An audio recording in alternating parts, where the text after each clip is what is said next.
À l'occasion du festival Texte en cours 2023 à Montpellier, Radio FM+ vous donne rendez-vous les 22, 24 et 25 novembre à 19h30 au Hangar Théâtre NSAD et le 23 novembre à 15h15 au studio du théâtre La Vignette. Plus d'informations sur texteencours.com. En attendant, vous pouvez écouter sur nos ondes les pièces enregistrées dans le cadre de l'édition 2022 de Texte en cours. Aujourd'hui, Les Dits de la Mendiante d'Émilie Coustex, enregistré le 23 novembre 2022 au Hangar Théâtre NSAD.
Les Dits de la Mendiante d'Émilie Coustex.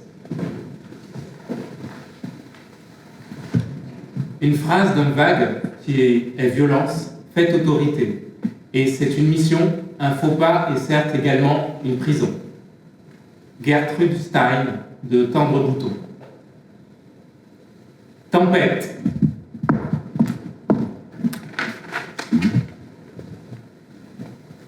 Ce jour-là, il y a une tempête, il y a déferlement, il y a orage. C'est une journée d'accident. D'abord, ce sont comme deux oiseaux dont je ne reconnais pas les traits, ni le vol. Ils paraissent sourds et leur parade nuptiale se fait dans l'hiver. Je m'approche. La première vivante. La première à poser les yeux du jour sur leur jeu. Il faut descendre sur la grève et escalader ensuite une nouvelle dune. Mais lorsque j'atterris parmi les herbes folles, ils ont disparu. Ce n'est que plus tard, à l'heure du midi, que je vois le vent et les vagues séparer de l'eau un morceau d'écume, et je comprends. Ces oiseaux-là sont sans chair, sans bec, sans plumes et sans colonne vertébrale. Ce n'est pas un vol, mais un flottement. Et juste après, le ciel finit de s'assombrir. C'est une masse pesante, un monolithe au-dessus de ma tête. Et pourtant, des lueurs de fin du monde arrivent du bout de l'horizon et les particules de lumière sont projetées à la surface de la mer. Projetées parallèlement à la surface de la mer. Rapides, triomphantes et rampantes à la fois. Je me sens transpercée. Toujours j'ai été transpercée par la mer, la grève, les côtes et les rivages. Depuis toujours. Depuis toujours. Depuis avant moi, je pense soudain. Seule sur le chemin des douaniers. Trempée déjà par des hallebardes de pluie. Prise entre deux surfaces noires et bleues et grises et à hauteur, moi, de la lumière. La lumière jaune et blanche, assourdissante. Je sais, on me l'a dit, qui ne le sait pas, que nos lignes de faille viennent du plus haut que nous nous tenons sur des lignes, que les chocs des ancêtres se propagent le long de ces lignes-là comme au long d'un fil. Je suis de passage dans la maison des ancêtres, la maison des morts de ma mère, chaude, vieille, chérie. Et voilà que je suis venue un jour de tempête. Les oiseaux d'écume se multiplient. Je les guette. Je les suis du coin de l'œil aussi longtemps que je peux, puis je les perds à nouveau. Soit qu'ils se dissolvent, soit qu'ils sortent de mon champ de vision à mesure que j'avance, nouant et dénouant les fils de ma marche le long de ceux de mes ancêtres. Dans la lumière étrangement jaune qui se faufile entre les murs de pluie, à l'horizon, au large, on ne peut plus distinguer l'océan du ciel, alors que je m'éloigne pas à pas des portraits rouillés, passés, poussiéreux de mes ancêtres, vers le rocher de l'ours et la pointe du croisic. La mendiante se met à parler. Dans les murs de la maison se tient la mendiante, réveillée par les échos d'une tempête, un grain ordinaire pour la vie d'ici, un spectacle tout au plus, une beauté pour les gens de la côte qui, comme moi, ne montent jamais sur le dos de la mer. Un grain d'hiver comme souvent les hivers ici, mais qui a réveillé les voix de la mendiante et de sa famille femme dans ma tête. Et la mendiante dit: alors l'écume recouvrit tout. L'anse disparut sous l'eau, sous la tempête, et nos genoux disparurent sous la mousse blanche. Nous pensâmes à la neige. Cela ressemblait à de la neige tiède, salée, qui parfois se transformait en oiseaux. Des centaines d'oiseaux d'écume échoués sur la plage nous couvrirent et nous effacèrent. Notre poids s'écoula dans le vent comme dans un bain chaud, et ce jour-là, à nouveau, nous fûmes heureuses dans le déclenchement des tempêtes. Il y a des sifflements de cataclysme et que charrie le ver de la mer, moussu et malade, dans la masse des vagues lourdes, avec leur lenteur mécanique, et soudain la précipitation sans colère des crêtes qui se déversent. Ce vert et ce gris qui sont d'ailleurs et nous recouvrent. Alors l'écume recouvrit tout. Dans le mugissement, les hommes sortirent recouverts de sourires. Ils s'aventurèrent sur les rochers, sur la digue. Nous fûmes giflés par le vent et les paquets d'eau salée comme par du gravier. Nous fûmes défiés et sans le savoir, nous fûmes vaincus. Nous fûmes démembrés par le vent et rassemblés par le bruit du ressac, éparpillés avec l'écume dans le claquement sourd des détonations, réchauffés à partir du cœur par le sel pour le temps d'une tempête. Longtemps dans la nuit ensuite, et nos nuits sont désormais sans danger et sans joie, débarrassés de vos naissances et de nos plaisirs et débarrassés des ogres. Nous entendîmes le déferlement, sachant qu'un toit a vite fait de tomber, mais le nôtre ne tomba pas. Nous ne connaissons aucun remède, mais nous connaissons les vides. Je loue en nous les interstices. L'homme de peu de mots. Je me rappelle une autre tempête, avec un garçon, dans cette même maison. Nous ne parvenons ni à jouir ni à dormir, et enroulés l'un dans l'autre, morts de chaud, côte à côte, nous contemplons l'orage, les éclairs électriques rendre blancs les murs qui ne le sont pas. Une beauté blanche écrasant tous les reliefs et écrasant dans l'œuf toute tentative d'amour. Les tentations de la tendresse. Le lit est étroit, les draps sont rêches. Au cœur de la nuit, l'orage s'éloigne. Quelle heure il est? T'as une idée? Ma montre est restée en bas. L'orage s'éloigne, mais il ne se calme pas. Il est passé de l'autre côté de la haie. On n'entend plus rien dans le profond de la nuit, à demi endormi, mon ventre contre le flanc de l'homme de peu de mots. Même le tonnerre, on ne l'entend plus. De temps en temps, je caresse le dos de l'homme, le dessin de ses os. Le tonnerre, on ne l'entend plus, mais les éclairs blancs, depuis l'extrémité de l'anse, viennent asperger la pièce et annuler tous les contrastes. Alors j'aperçois ses cuisses, ses mollets, musclés. L'homme de peu de mots marche beaucoup. La blancheur de ses épaules sous la blancheur de la lumière. L'homme est pâle sous ses vêtements, très pâle, malgré ses mains et son cou buriné et bruni. Le blanc de sa peau est comme une offrande, je pense. Comme un fruit que je ne partage avec personne. Pas même avec le vent et le soleil. Les baignades, il n'a pas le temps, même à la saison, surtout à la saison. Parfois nous en volons une tout de même, sur un bout de plage. Le bout de mes doigts sur ses hanches le fait tressaillir. Un nouvel éclair, l'homme remue. L'homme de peu de mots se défait de moi. L'homme se lève. Un éclair encore. Nous n'avons pas dormi, pas joui non plus. Et la mendiante dit : Nous courûmes. Nous courûmes après le soleil. Nous courûmes. Nous nous élançâmes à toutes jambes. Nous suivîmes ses échos orangés sur la mer, cherchâmes sa flamme dans les vagues. Nous courions côte à côte, sa main minuscule me distribuant ses éclats de rire, et ce serait toujours la prochaine falaise, la prochaine vague, la prochaine côte. Nous rions à pleine gorge de chaque retard, de chaque échec. La traque était sans haine et sans fatigue et sans fin, du moment où enfin la mer prendrait feu, cet éclat final, l'embrasement terrible où finirait toute beauté. Et je ne percevais pas la mort dans cette course. Simplement, je savais qu'elle ne serait jamais finie. Je voulais qu'elle ne finisse jamais. Nous courûmes le long de la côte, et alors ce serait Bax, et après le Croisic, et nous n'arrivâmes jamais au lieu de l'embrasement. Nous n'en perçûmes que la noirceur, que les ombres, que les rochers devenus poids. Nous restâmes face au noir ressac, à l'immensité brune. Nous courûmes alors plus mollement après les vagues, puis il fallut rentrer. Nous courûmes jusqu'à la fin des âges, je me souviendrai de cette course. Nous courions hors de la raison et de ses stances, nous courions en versets d'amour, de vacances et d'absolu, l'absolu des 2 mois d'été pour courir après le soleil, poursuivre l'astre.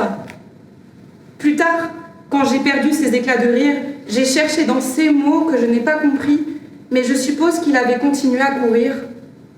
S'était épuisé à chercher alors sans moi le bout de la prochaine falaise, la promesse insensée des astres, l'accouplement des dieux, des forces, des éléments, couru vers l'intense lumière, arrivé toujours trop tard, arrivé sans force, arrivé à bout de souffle, noyer les poumons dans la poix et le grès des rochers recouverts de nuit comme on l'est de poussière, de lassitude, d'oubli. Si nous errons sur les côtes, c'est en souvenir. Si nous les fuyons, c'est en souvenir. Ne crois ni innocent, ni vain ton amour de la pierre. Le ruissellement en toi des vagues, ta tendresse au coucher du soleil, de l'amour et l'armor. Ne crois pas sans mémoire ton amour du port blanc. Ne crois pas tes tendresses dénuées d'héritage. Cours, cours, cours. Garde sur ta peau ta carapace de sel. Ne rends pas grâce de son amour au coucher du soleil. Sache d'où te vient le frisson. Ta joie n'est que le souvenir de ma course. Amazone. Et la mendiante dit : Ils étaient inconsolables. Du monde, rien ne pouvait les consoler. Ils étaient inconsolables du monde, rien ne pouvait les consoler. Et pourtant, nous rêvions de cela. Nous ne voulions que cela. Nous aurions voulu combler tout leur vide. Nous aurions voulu que l'amour suffise. Nous étions jeunes, nous ignorions qu'il ne suffit pas. Nous ignorions que l'amour, même chuchoté tout bas, ne répond pas au délire à bas bruit. Nous ignorions que nos bras ne sont pas une maison pour ceux qui n'ont pas de membrane. Ils étaient dépourvus de peau, et tout autant qu'eux, nous brûlions. Et je le trouve beau. Et il a sa beauté tout entière dans le regard. Ils marchaient, et nous avions peur d'eux. Ils marchaient, un pas devant l'autre, sur des lignes dont nous ignorions tout. Aller-retour, aller-retour. Ils déambulaient selon leur propre trajectoire. Ils étaient en trajet, et leurs paroles étaient en trajet. Et ils ne se projetaient pas même en avant, on ne peut pas dire ça. Mais c'était des séries de voltes et de demi-tours. Et nous assistions à ça, impuissantes. Et nous débordions d'amour et de peine. Et nos cœurs étaient sous leurs pas.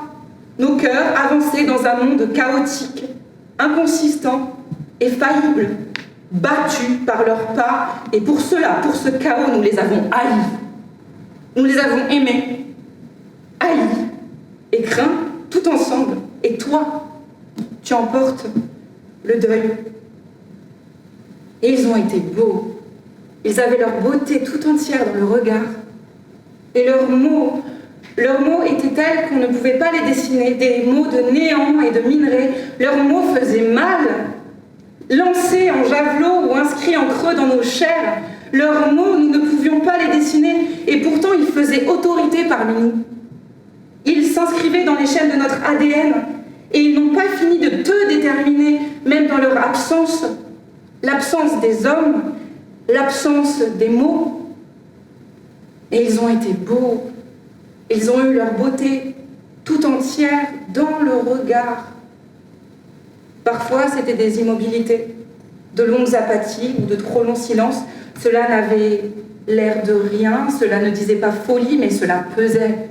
C'était juste posé tout à côté du réel, et cette dissonance pesait lourd, trop lourd, sans que nous puissions mettre aucun mot dessus. Leur anéantissement successif nous vidait de substance. Leur anéantissement successif nous vidait de substance. Leur anéantissement successif nous vidait de substance. Toi-même, tu te souviens de l'amas des mots sans fond, les phrases d'un vague qui est violence. Ils étaient inconsolables du monde, rien ne pouvait les consoler. Mais nous ne pouvions nommer cela. Nous ne pouvions qu'écouter la brûlure dans nos poitrines qui disait d'une même voix amour et peine. Et parfois nos cœurs s'ouvraient en deux sous leur regard. Et nous n'avons pas compris, nous n'avons pas voulu comprendre que cela s'appelait délire. Nous n'avons pas compris, nous n'avons pas voulu comprendre que les mots de néant, de souffrance et de minerai étaient des mots de délire. Nous n'avons pas compris, nous n'avons pas voulu comprendre, nous ne pouvions pas comprendre cela. Alors même que nous avions leurs mains lourdes et chaudes et légères et fraîches sur la nuque. Car nous aimions leur corps et leurs mains. Et nous aimions les accueillir en nous et contre nous. Nous avons voulu voler leur vision. Nous aurions pu voler leurs yeux, mais nous avons coupé nos seins. Nous avons répandu du lait noir. Et toi, tu es l'héritière de cela. Tu es l'héritière des mots qu'on ne peut pas dessiner. Et tu t'es découpé les seins et ligaturé les trompes. Je vois le métal dans tes ovaires. Certes, aucun mâle ne sortira de ton ventre et aucun homme pour répandre ton lait noir, mais il marchait. Et tu ne peux rien contre les pas et l'écho des pas. Ils marchaient et nous les avons haïs de ne pouvoir marcher dans leurs pas. Et pour cela encore, nous les avons aimés. Nous avions peur et nous aimions peur et haine qui semblaient nous rendre vivantes. Et ils ont été beaux.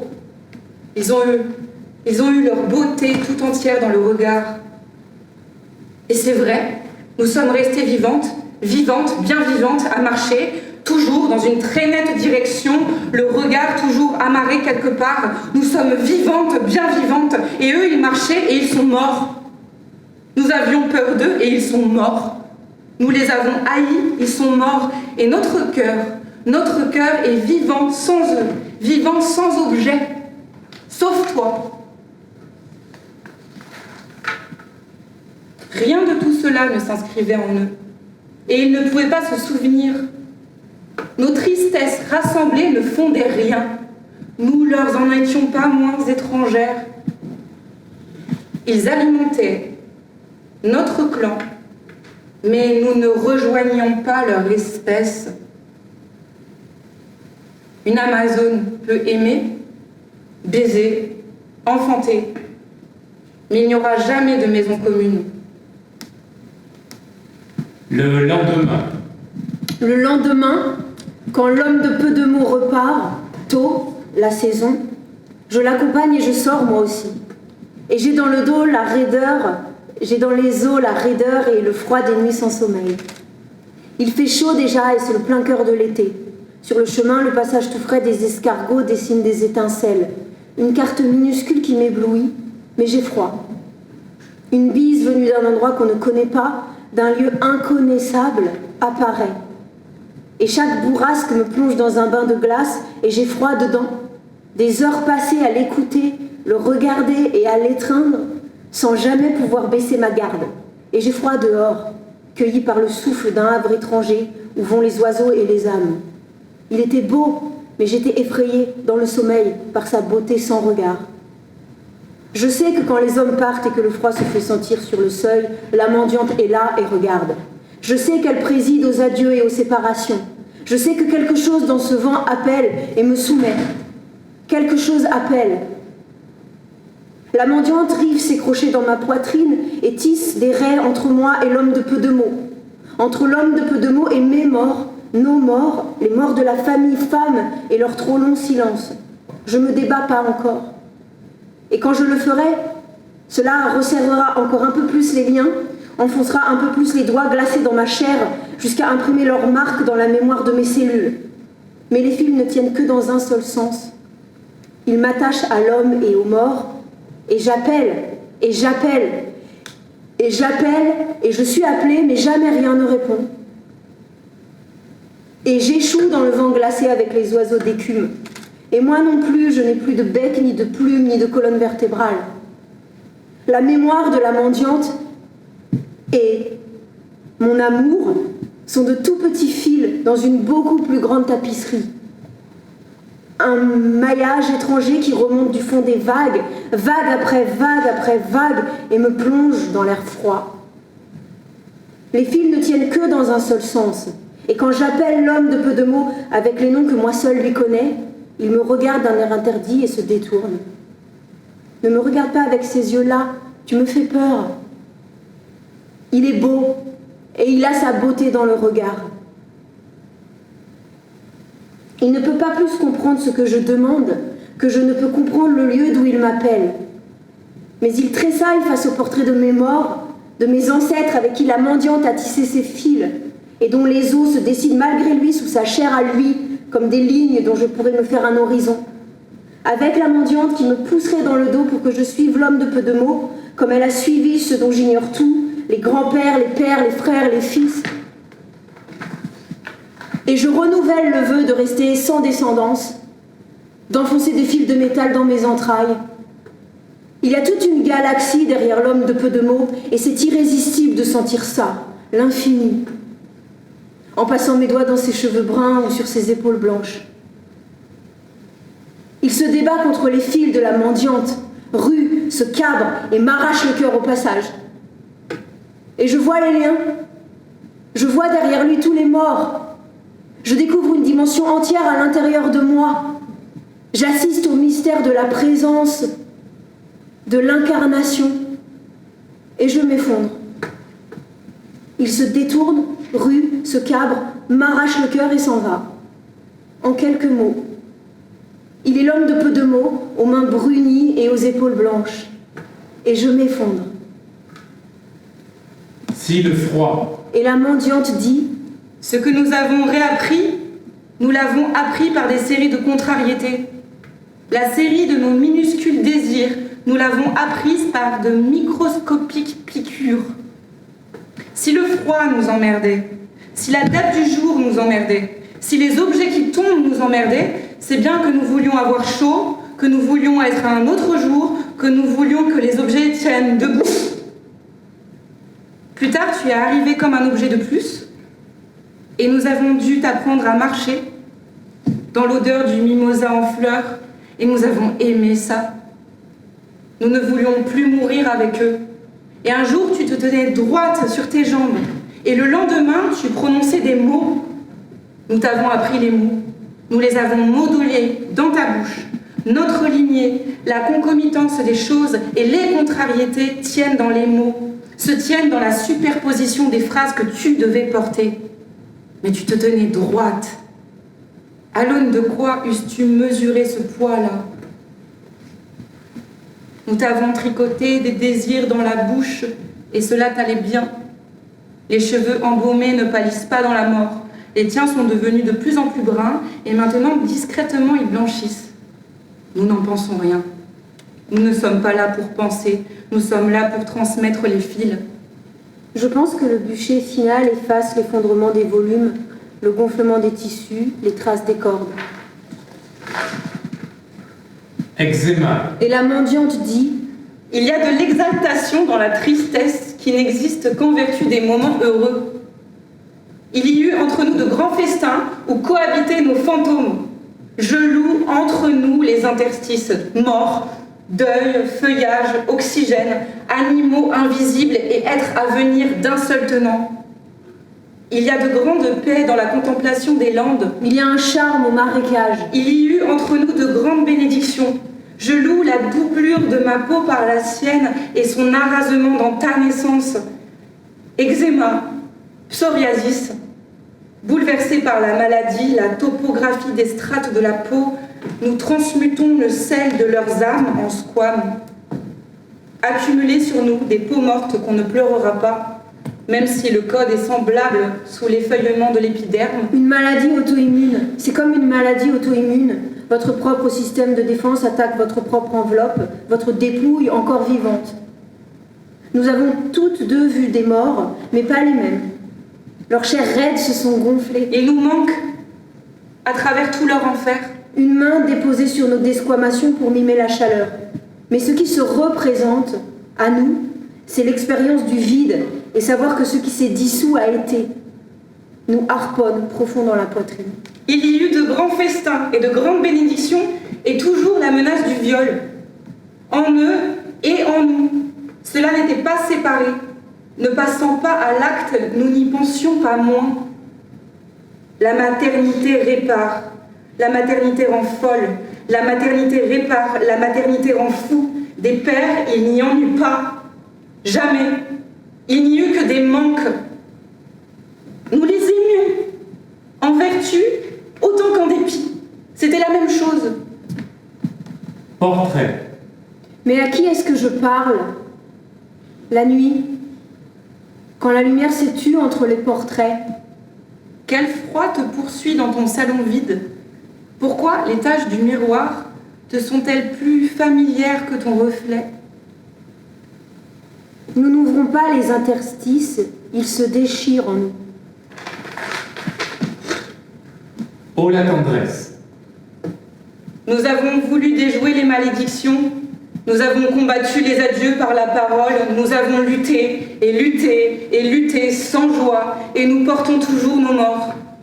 Nous avons parlé, soigné, écrit, dansé les peines et les condamnations, mais nous ne nous sommes jamais libérés. Nous n'avons jamais été libres. Tu entends? Nous avons joué sur nos veines la petite rengaine de la consolation, chacune sa voix, mais nous écoutions les prophéties, intégrions les fatalités, respections les calendriers, les dates, les prénoms, les conjonctions de chiffres. Chacune a frotté sa peau différemment à la folie, léché à sa façon la sueur des hommes. Mais plus jamais, depuis le dernier mort, porter un homme en leur sein. Plus jamais, depuis le dernier homme, porter un mort en son sein. Et toi, avec un peu de métal, tu crois avoir bouclé les malédictions?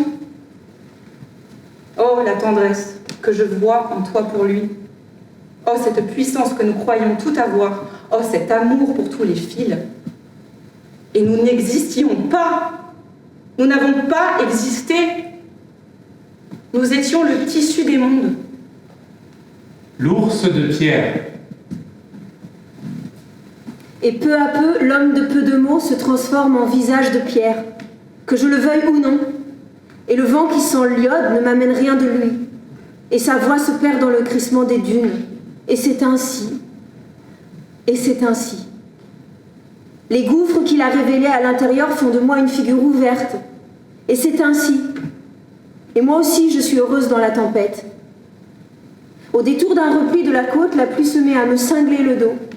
Mes vêtements sont trempés, comme si elle me poursuivait ou comme si nous marchions de concert. Et j'avance avec toujours la même joie, avec en moi ce gouffre, les fils et le visage de pierre. Et quand un paquet de vent se retourne et me coupe le souffle, ça me fait rire, une joie sauvage. Je chancelle sur le sentier des douaniers et je suis une créature têtue dans la furie sans colère.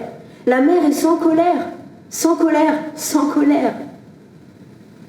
Les volumes d'eau meuglent et se confondent dans les remous d'écume. Oh, les vagues!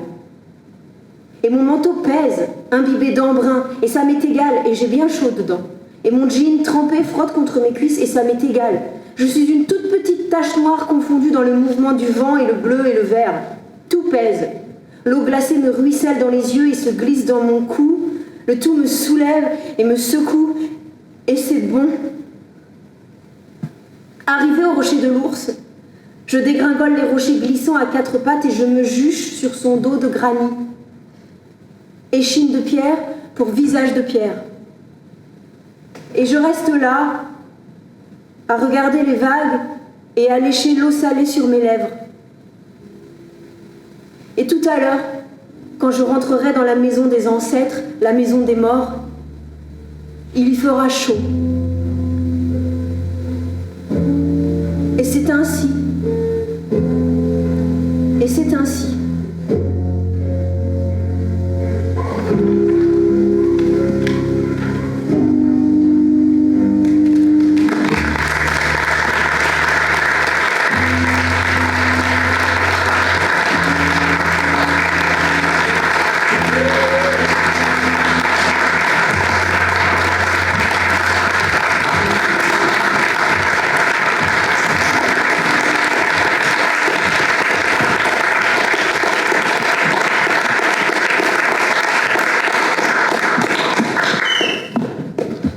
Merci à Elsa, Inès, Mathilde Jarry et Jean-Yann Berthet.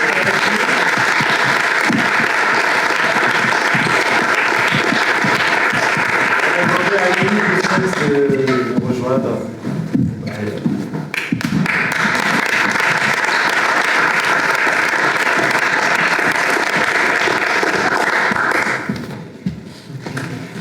Alors le jeu, c'est de présenter son travail en cours, peut-être l'origine, et puis les désirs de la fin, si c'est déjà en ta tête et en ton esprit, savoir où tu vas.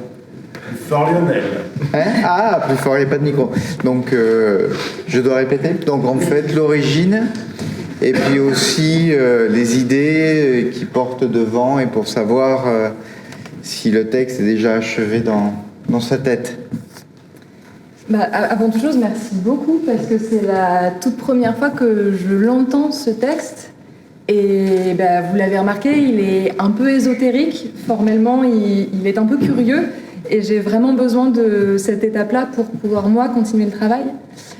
Il est né en même temps qu'un autre texte qui répondait... Enfin, qui posait déjà une question qui est récurrente dans mon travail, qui est même systématique, et qui est celle des deuils impossibles. Qu'est-ce qui se passe quand on a un deuil à faire et qu'on est dans l'incapacité de le faire? Parce que la personne n'est pas morte et a simplement changé. Parce que c'est physiquement pas possible, on va mourir si on fait ce deuil, donc on ressuscite l'autre. Et puis voilà, dans ce premier embryon de pièce, qui est une pièce qui n'a rien à voir formellement, qui est dialoguée, avec une écriture très nerveuse, une histoire de famille, de personnes qui ressuscitent, etc.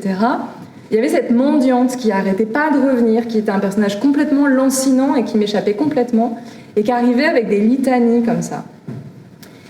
Et qui en fait s'imbriquait pas dans le reste de la matière, et que j'ai fini par retirer de cet autre texte qui s'appelle maintenant Samain et qui est terminé, lui, en disant mais en fait il lui faut sa pièce à elle, la mendiante c'est une forme, c'est autour d'elle que le reste va se construire. Et voilà, il y a la dernière née, elle est apparue dans un second temps, et elle pose la question de ok, quand le deuil est impossible parce que j'en hérite, et que c'est pas mon deuil, c'est le deuil de toutes les générations d'avant, comment moi ça va me déterminer? Qu'est-ce que ça change dans mon rapport aux autres ici, aux hommes? Parce que dans cette constellation-là, le pivot c'est l'absence masculine, mais ça pourrait être autre chose dans une autre pièce. Qu'est-ce que je fais de ça? Et ce qui se fait en l'occurrence, c'est cette espèce de litanie qui s'impose à elle et qui vient lui parler de ce qui s'est passé avant, mais peut-être d'une manière qui est complètement fantasmée et qui n'existe que dans son inconscient à elle. Ça, j'ai pas la réponse, moi. Et dernier fil de travail, c'était l'écriture de Gertrude Stein, qui a cette capacité complètement hallucinante de faire des phrases qui ont l'air d'être des phrases grammaticales avec un sujet, un verbe, un complément. Ça a l'air de vouloir dire quelque chose et en définitive, ça ne veut rien dire du tout. Et comment cette écriture-là, elle infuse et elle agit sur nous. Et pour moi, les discours familiaux, ça ressemble à du Gertrude Stein, c'est-à-dire il y a un sujet, un verbe, un complément, mais ça ne veut rien dire et ça nous détermine quand même comment on se dépêtre de cette matière. Donc là, c'est par un geste poétique, qui est un peu à mi-chemin ou à la lisière entre le théâtre et la poésie. Et puis dans d'autres pièces, ce sera d'autres formes. Et il est pas fini, j'ai des tonnes de bribes dans plein de cahiers pour essayer de clore cette forme qui est encore un peu une plaie ouverte. C'est très douloureux, je devrais pas le dire comme ça. Un chantier. Je vous rassure, ça fait pas mal du tout. Mais je sens qu'il y a des choses qu'il faudrait sans doute alléger un peu, déployer. D'autres qu'il faudrait peut-être expliciter, peut-être pas. Donc pour le moment, je prends des notes, des tonnes de notes, et un jour ou l'autre, elles vont rentrer dans la matière du texte et elles vont clôturer un petit peu quelque chose de cette histoire-là. J'espère. Petite question, alors je suis un grand défenseur du passé simple. Et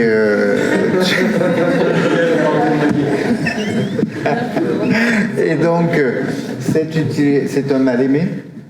Et tu l'utilises, les personnages l'utilisent.